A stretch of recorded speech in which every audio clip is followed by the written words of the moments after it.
What? Oh, hello, everybody.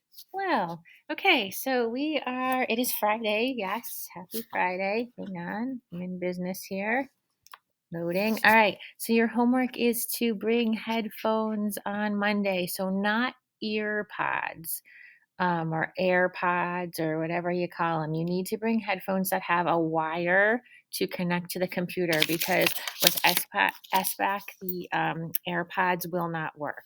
Okay, so they have to connect with a wire to your Chromebook. So, earbuds or headphones, please. Okay, so you need to open, obviously, you have the digital notebook open because you are in it right now. And then you will also need at the end, when you're done reading and done with the quiz, you will need the Stargirl reader's notebook for the page to complete. All right, so last lesson, we remembered that characters are complicated. We thought about the challenges that characters face because of the group that they are in and the way they respond to those challenges. Then we thought about what life lessons we might be able to learn from the characters and the story based on their responses to those challenges. So we are doing that today with our chapters in Stargirl, same as what we did yesterday with Panchito. So we're studying individuals' responses to group related issues and asking, what can I learn from this? So today, when we are reading, I want you to think, what are the challenges or issues for Leo and Stargirl being in the groups conformist and nonconformist? So remember, conformist is wanting to fit in, nonconformist is not caring about fitting in with everybody. And then how do they respond to those challenges? And then again, what life lessons can we learn from this? So, chapter 30. As we idled, stunned and silent, in front of Dory Dilson's sign, Susan's parents came and retrieved her from Mr. McShane's car. As in all things, they did not appear especially surprised or emotional over what was happening. So remember, at the end of the chapter, they came back from the oratorical contest, and nobody was there except for Dory and two teachers. Like Susan had anticipated, like a big welcoming committee. Nobody was there. Susan seemed in a trance. She sat beside me, staring vacantly at the sign through the windshield. Her hand was no longer holding mine. I groped for words, but could not find them. When her parents came, she allowed herself to be led away. As she got out of the car, the silver plate slid from her lap and rang like a dying bell against the asphalt. Her father picked it up. I thought he would take it, but instead he leaned into the back seat where I sat and with a strange smile gave it to me. I did not see her for the rest of the weekend. By Monday, she was Stargirl again, floor-length skirt, ribbons in her hair, just like that. She went from table to table at lunchtime, passing out happy face cookies. She even gave one to Hillary Kimball. Hillary took off her shoe and used it like a hammer to smash the cookie on her table. Stargirl strolled among us, strumming her ukulele, asking for requests. Cinnamon perched on her shoulder. He was strapped onto a tiny toy ukulele. She made her voice squeaky and kept her lips from moving, and it was as if Cinnamon were serenading with her. Dory Dilson, bless her, stood and applauded. She was the only one. I was too stunned to join her, and too cowardly, and angry, and not wanting to show approval for her return to Stargirl. Most of the students did not even look, did not even seem to listen. At the bell, as we left the lunchroom, I looked back. The tables were littered with cookies. Walking with her after school that day, I said, I guess you're giving up, huh? She looked at me. Giving up? On what? On being popular, on being, how could I say it? She smiled. Normal? I shrugged. Yes, she said firmly. Yes? I'm answering your question. The answer is yes. I'm giving up on trying to be popular and normal.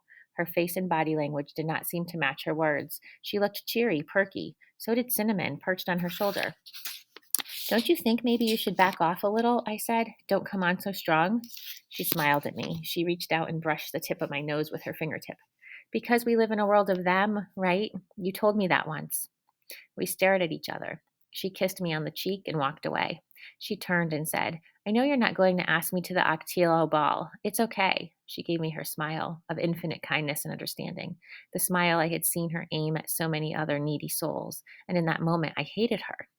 That very night, as if he were playing a scripted role, Kevin called me and said, So who are you taking to the Octillo ball? I dodged. Who are you taking? I don't know, he said. I don't either. There was a pause on the other end of the line. Not Stargirl? Not necessarily, I said. You trying to tell me something? What would I want to tell you? I thought you were a two. I thought there was no question. So why are you asking? I said and hung up.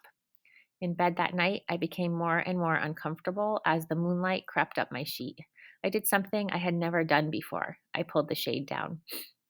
In my dreams, the old man on the mall bench raised a wobbling head and croaked, "How dare you forgive me?" Next morning, there was a new item on the plywood Roadrunner, a sheet of white paper. At the top, it said, "Sign up here to join new musical group, the Uke Dukes. No experience necessary." There were two numbered columns for names, 40 in all. By the end of the day, all 40 were filled in with names such as Minnie Mouse and Darth Vader and the Swamp Thing. The principal's name was there too, and Wayne Parr and Dory Dilson. "Did you see?" said Kevin. "Somebody wrote in Parr's name." We were in the studio control room. It was May, and our hot seats were over for the year, but on some days we still gravitated to the studio after school. I said.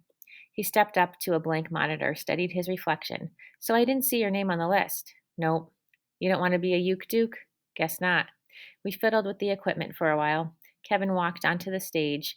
He flipped a switch. His mouth moved. My. But I couldn't hear. I held the soft pad of the headphone against my ear. His voice seemed to come from another world. "She's turning goofy again, isn't she? Worse than ever." I stared at him through the glass. I put down the headphone and I walked out. I understood what he was doing. He had decided that it was now okay to say bad things about Stargirl. Permission to do so must have come from my behavior. Apparently, the first to read me was Stargirl herself. I still felt the sting from her remark about the Actilo ball. Was I that obvious? Classrooms, hallways, courtyard, lunchroom, everywhere I went, I heard her disparaged, mocked, slurred. Her attempt to become popular, to be more like them, had been a total failure. If anything, they detested her more now, and they were more vocal about it around me. Or was I just listening better? She and Dory Dilson, the only Uke Dukes, did a duet in the courtyard one day after school. Stargirl strummed the ukulele and they both sang Blue Hawaii. Clearly, they had been practicing. They were very good. They were also very ignored. By the end of the song, they were the only two left in the courtyard. Next day, they were there again. This time, they wore sombreros. They sang Mexican songs. Sileto Lindo, Vaya con Dios, My Darling. I stayed inside the school. I was afraid to walk on past them, as if they weren't there. I was equally afraid to stand and listen. I peeked from a window. Stargirl was doing her best imitation of a flamenco. The click of castanets came through the window pane. Students walked past, most of them not even glancing her way. I saw Wayne Parr and Hillary Kimball go past, Hillary laughing out loud, and Kevin and the basketball guys. I realized now that the shunning would never end, and I knew what I should do. I should go out there and stand in front of them and applaud. I should show Stargirl and the world that I wasn't like the rest of them, that I appreciated her, that I celebrated her and her insistence on being herself. But I stayed inside. I waited until the last of the students had left the courtyard, and Stargirl and Dory were performing for no one. To my surprise, they went on and on. It was too painful to watch. I left school by another door. All right, so you're going to continue to read chapter 31. So it's only chapters 30 and 31.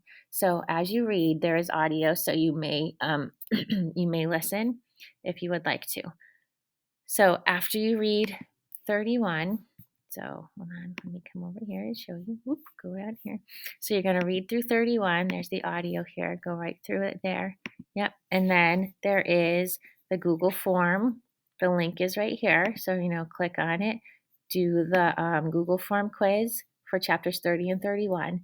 Then in your Stargirl Reader's Notebook, you're going to complete the digital notebook page, the reader's notebook page. So let me come over here and show you what that looks like too. It's the green page. So you're thinking about, here we go.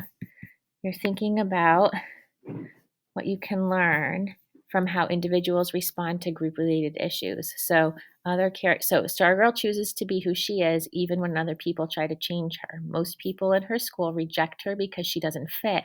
They try to repress her individuality. So other characters' actions and then Stargirl's reactions. What I'm learning from this.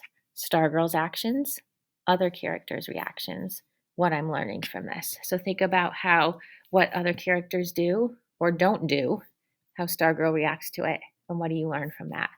What Stargirl does, how other characters react to that, like Leo, Kevin, other people, and what are you learning from that? So complete that too. Okay.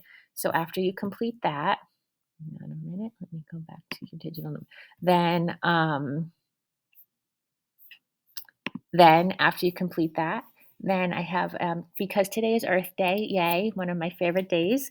Then here is an Earth Day video that then you can watch after you complete everything. So the reading, the Google form, and the reader's notebook page. Then you can watch the Earth Day video if you have time. And if you complete all of that, then you can also work on the here we go. Here you can work on the April monthly poster. Okay, so finish reading chapter 31, Google form, digital notebook, reader's notebook page, Earth Day video if you finish everything else. Okay, do a great job. Remember, if your name is left for something negative, you will get written up and get a demerit. We don't want any of that. So be awesome like I know you are. All right, great. Get going.